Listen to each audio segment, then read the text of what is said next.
what happens after you get your audit back?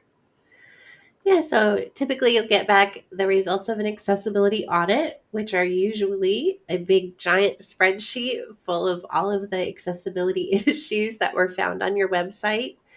And now you need to sift through those, prioritize them, and figure out what to do next.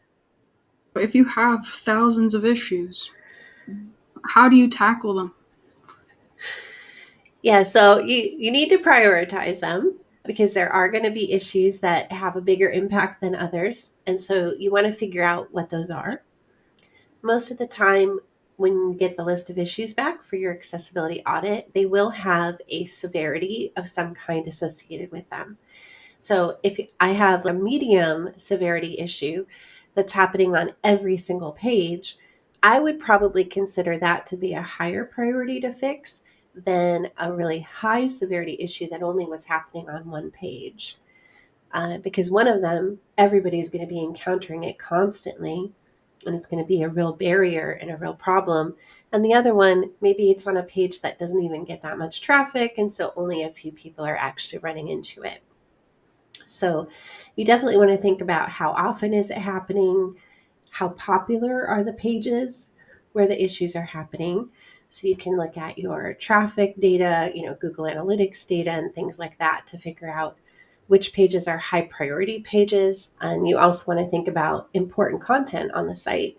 So your homepage is always really important because probably if your website is like most websites, about half of your traffic to your website is going to come into the site through the homepage.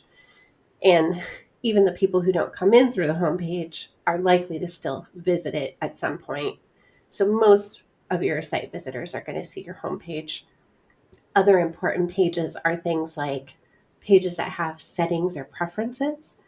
So if a user can set, light mode or dark mode or pick a color scheme or things like that, page is really important because those settings are important for accessibility.